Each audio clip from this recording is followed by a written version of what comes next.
Okay. I'm Cecilia Gibson. I'm here with Miss Dujana, Ambrose. Thank you.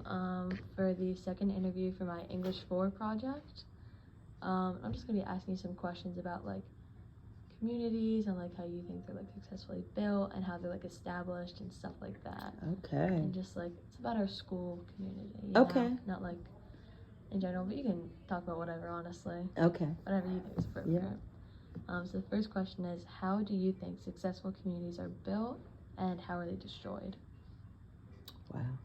I think successful communities are built around a group of people working on a common vision or mission, all having buy-in, all having a way to have input, and all then holding themselves and others accountable for making sure that that vision and mission are met.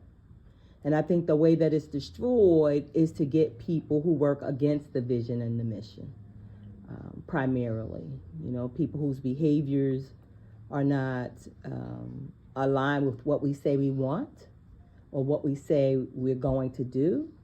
I think they start to destroy the fabric of a community. Yeah, I see what you mean. I think the second question is, what can you tell about a group's values based on their collective or individual fears? Wow. We're going to operate under that fear. So if it's a fear that in school, let's say that kids are going to be out of control if we don't do these things, we're going to get the self-fulfilling prophecy. That's exactly what's going to happen. If we are only dealing with things based on our fears, I do believe that things are going to be more negative than they are positive, because we've focused all of our attentions around those fears and not really had anything to base that on. Sometimes it's just I fear, when we know that not everything we fear comes to fruition, especially if you're able to put things in place that allow those things not to come to fruition. You know, but if we just have values created out of fear, we're going to probably find that exactly what we feared is exactly what we get, because it'll be the self-fulfilling prophecy.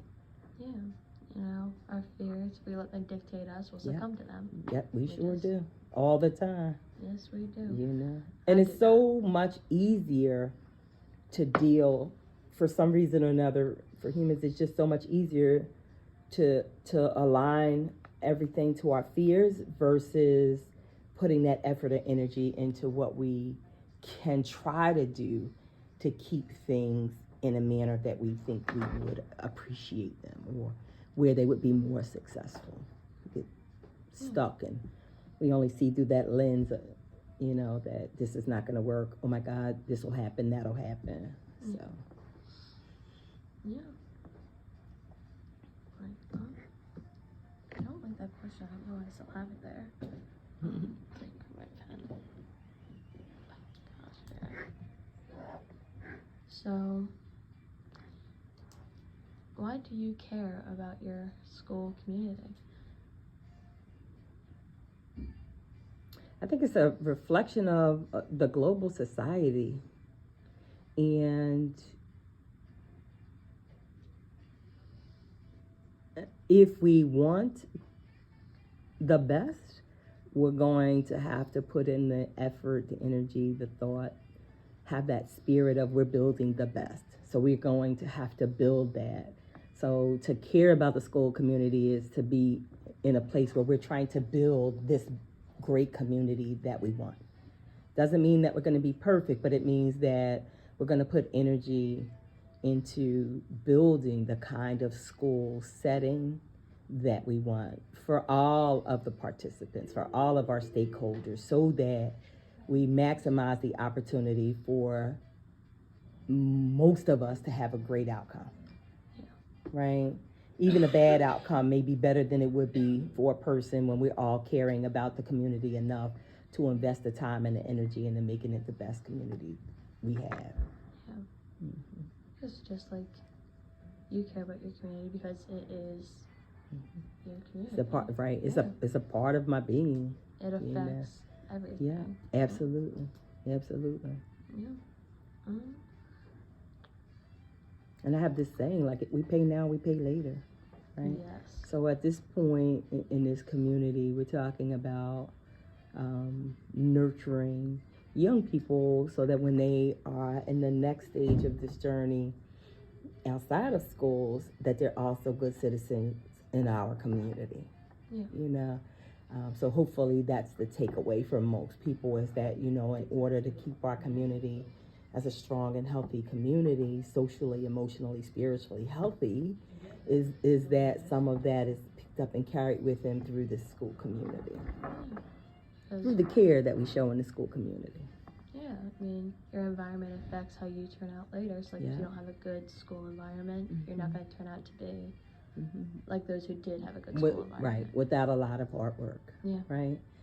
So it takes a lot of rebuilding for people who aren't positively impacted early on. Every stage in life, you need some positive impact in order for you to have long-term positive outcome. You know, and if it didn't happen, somebody's gonna have to intervene and give you something that you need to help stabilize the situation for you, or else we can kind of ensure that it's not gonna be good. Yeah. You know, so. Yeah. What do you think, or what do you like about our school community? Genuinely, I think genuinely, most of the people are good people. Yeah. Right? Be it the little people or the big people. We may not all agree, and we may not all understand each other, and we may not all know how to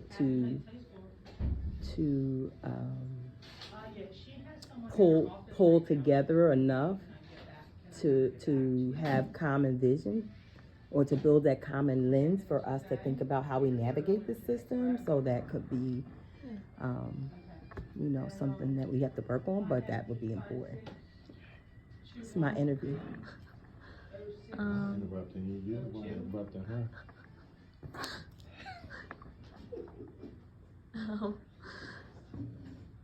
What are some positive adjectives you'd use to describe our community?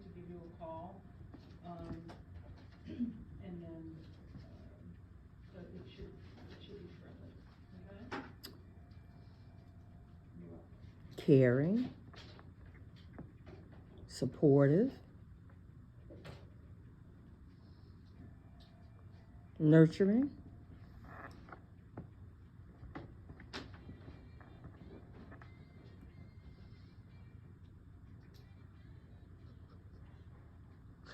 trying to think if I can think of some more.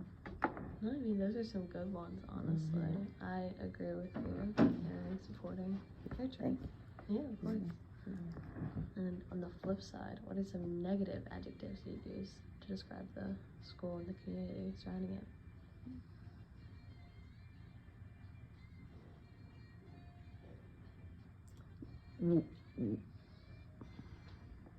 What's an adjective? I want to say non-inclusive.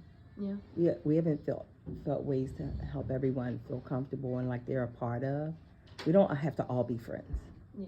But we need to make sure that people feel welcome.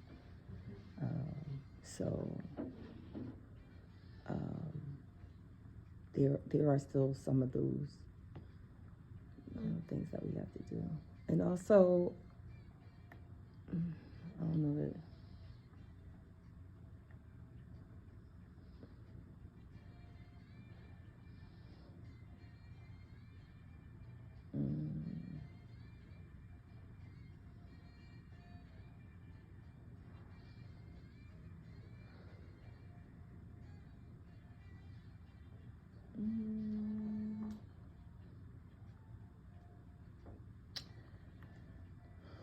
Another adjective. I'm trying to think of how I would put the adjective. It would be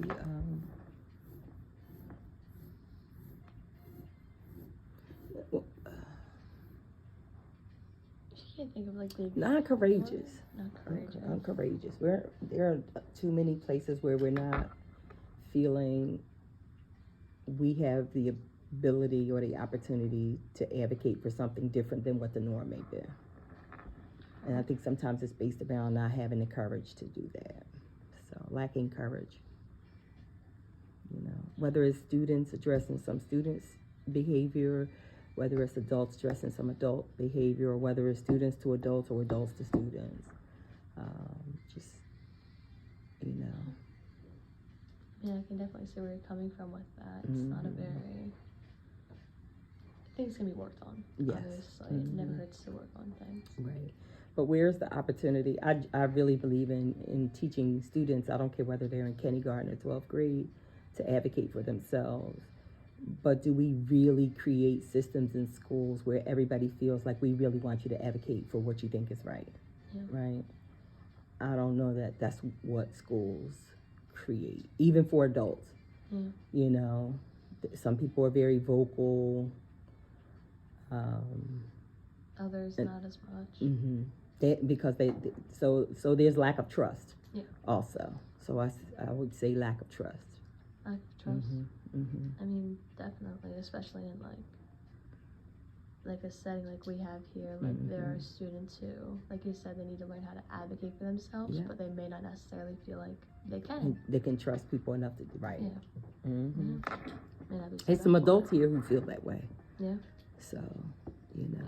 Stuff like that follows you throughout your life. If you don't learn it when you're young, it's hard to learn it when you get older. Yeah. Yeah. And communities have so many different norms. So some of the fear in trusting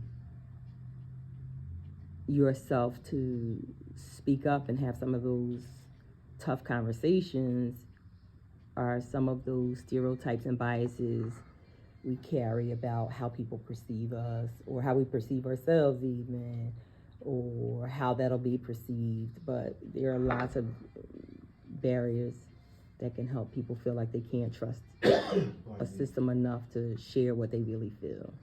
Yeah. I'm gonna give you the business card. I see you with your checkbook open, so you can write it to them, Dr. Landon.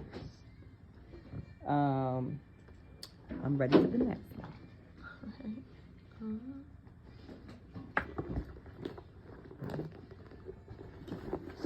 Where's my business card? Here it is. You can keep going. I'm ready. What do you think you can tell about a group's values based on the members of the community? I think I already asked that. Maybe a little different. Let's see. That goes back up to like question number 2. Yes. And that fear question also. Yeah. Well, it goes with that saying, don't talk about it, be about it. So we whatever's out there is what you value. That's what we get to see, right? Yeah. Good or bad. You can say you value one thing, but if your behavior doesn't align with that, you truly are just giving lip service to it. Yeah. Just saying things to say thanks. Yeah. Or agreeing because that's what everybody else said they value, you know. Yeah.